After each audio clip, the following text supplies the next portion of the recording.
রামিসা হত্যা মামলা নিয়ে কথা বলছেন আইনমন্ত্রী মোহাম্মদ আসাদুজ্জামান খান। আমরা সরাসরি যুক্ত হচ্ছে সেখানে। যে বাংলাদেশের শিশু ট্রাইব্যুনালগুলো এই ছুটির আওতা মুক্ত থাকবে, যার ফলে আমাদের পক্ষে সম্ভব হয়েছিল 24 তারিখে যখন চার্জশিট দেয়, চার্জশিট দেওয়ার দুপুরের দিকে চার্জশিট দিয়েছে, বিকালের মধ্যে সেই চার্জশিট সিএমএম আদালত থেকে সংশ্লিষ্ট ট্রাইব্যুনালে যায়।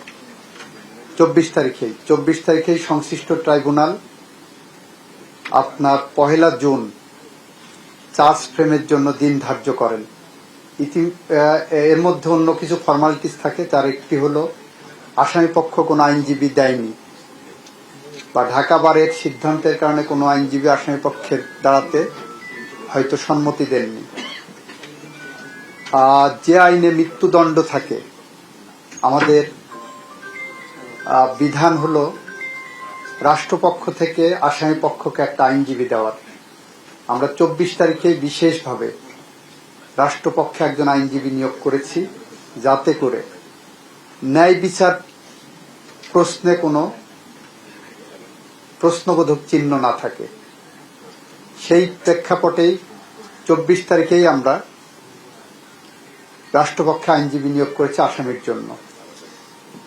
1 জুন কোর্ট রিওপেনিং এর দিনেই চার্জ গঠন হয়েছে। আইনের বিধান মতেই পরবর্তী দিন সাক্ষ্য গ্রহণ হয়েছে। তারপরের দিন আসামি পক্ষকে 342 ধারায় পরীক্ষা বলে তাদের সাক্ষ্য দেওয়া।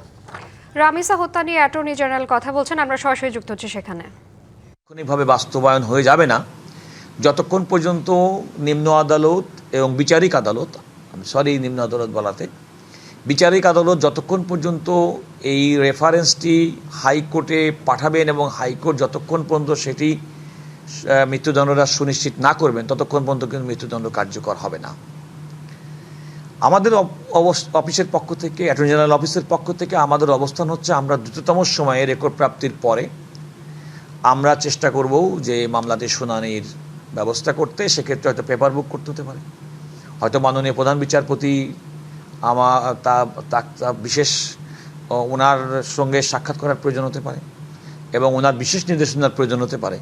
দ্রুততম সময়ের মামলার এই বিচারটিও প্রাসঙ্গিক যে কাজগুলো আছে সে কাজগুলো সম্পন্ন করা, এবং আমরা চেষ্টা করব যে এই প্রক্রিয়াটা সম্পন্ন হলে যত দ্রুত সম্ভব আপিলটা নিষ্পত্তি করার উদ্যোগ গ্রহণ করব, এবং সেটা আমরা যত দ্রুত সময়ের মধ্যেই করব। তবে যে কোনো কাজ করতে গেলে কিছু প্রাথমিক প্রস্তুতি আছে, যেমন আপনাদেরকে বললাম রেফারেন্সটা আসার পরে সেটি শুনানির জন্য প্রস্তুত করার একটা বিধান আছে। নগদ নিয়ে এলো হার না মানা হার অফার। সর্বনিম্ন 10,000 টাকা রেমিটেন্স নগদে পাঠালে থাকছে স্বর্ণের হার জেতার সুযোগ। এবং আসামি পক্ষ, দণ্ডপ্রাপ্ত ব্যক্তি তারাও আপিল করেন কিনা, স্বপ্রণোদিত আপিল না করলেও রাষ্ট্রের দায়িত্বই আসলে এই মৃত্যুদণ্ডের যে রায়টি হলো সে রায়টি পর্যালোচনা করে রেফারেন্স আকারে রাষ্ট্রের দায়িত্ব এটা করা। তা আমার মনে হয় রাষ্ট্ররা যথাযথ দায়িত্ব পালন করছে। রাষ্ট্রের প্রত্যেকটা অর্গান, আজকে পুলিশ বাহিনী বলেন, সরকারের স্বরাষ্ট্রমন্ত্রী সহ অন্যান্য মন্ত্রী, মাননীয় প্রধানমন্ত্রী, বিচারের সঙ্গে প্রক্রিয়ায় প্রসিকিউশন টিম, স্পেশাল প্রসিকিউটর বিশেষ করে জনাব আজিজুর রহমান দুলু, এবং বিচারিক প্রক্রিয়ার সঙ্গে বিচারিক কর্মকর্তা সহ যারা আছিলেন, তাদের প্রত্যেককে আমার অ্যাটর্নি জেনারেল হিসেবে আমার পক্ষ থেকে বলতেই পারি যে আমাদের যে আইনি দায়িত্ব সে দায়িত্ব আমরা পালন করেছি অত্যন্ত দ্রুততম সময়ের জন্যে, এবং এটাই আমাদের কাজ।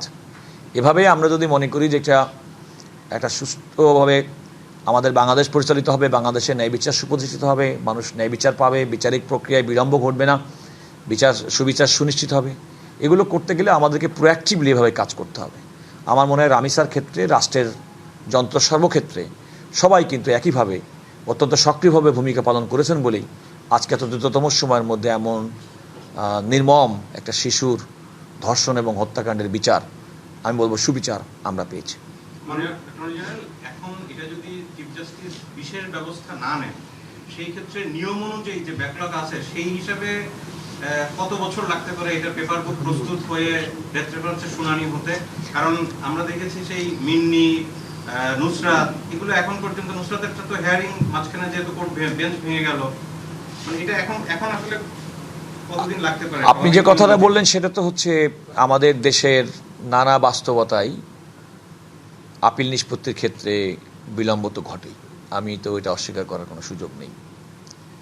তবে এটাও কিন্তু জেনে রাখবেন যে মাননীয় প্রধান বিচারপতি এই মামলার বিচার ত্বরান্বিত করার জন্য শিশু আদালতের বিচারিক কার্যক্রমও কিন্তু এ বন্ধের মধ্যে ছুটি বাতিল করেছেন। এবং আমি বিশ্বাস করি যে তিনি এই মামলার বিষয়ে এবং যে কোনো মামলার বিষয়ে আমি মনে করি যে তিনি তার অবস্থান থেকে প্রয়োজনীয় পদক্ষেপ গ্রহণ করবেন।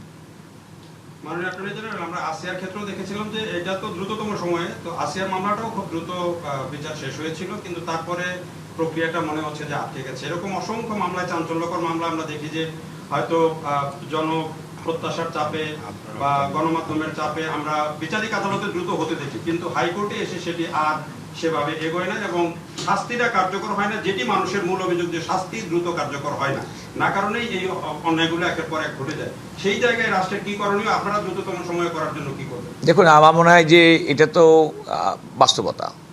তবে এমন উদাহরণ আছে, আবরার ফাহাদ হত্যা মামলা কিন্তু আপিল কিন্তু দ্রুততম সময়ের মধ্যে নিষ্পত্তি হয়েছে। এমনকি নারায়ণগঞ্জের 7 জন খুনের যে মামলাটি, যেখানে অনেক বড় র্যাবের কর্মকর্তারা ছিলেন, সেটি কিন্তু একটা বিশেষ বেঞ্চ গঠন করে কিন্তু একটা বলতে পারেন দ্রুততম সময়ের মধ্যে বিচার হয়েছে। সিনহা হত্যা মামলারও কিন্তু আপিল নিষ্পত্তি হয়েছে। কিন্তু একটা কথা মনে রাখতে হবে, রাষ্ট্র এবং কোর্ট চাইলেই কিন্তু হবে না, এটাও খেয়াল করতে হবে যারা দণ্ডিত ব্যক্তি, দণ্ডপ্রাপ্ত ব্যক্তি, তারাও যেন আইনের সমান প্রোটেকশন পায়। আমি খুব তাড়াহুড়ো করে সব কিছু করলাম একতরফা হবে, সেটাও কিন্তু প্রত্যাশিত না। কারণ যিনি সংক্ষুব্ধ হবেন, যিনি ক্ষতিগ্রস্ত হবেন, যিনি দণ্ডিত হবেন, তিনিও ন্যায় বিচার পেলেন কিনা সেটাও কিন্তু সুনিশ্চিত করা রাষ্ট্রের দায়িত্ব।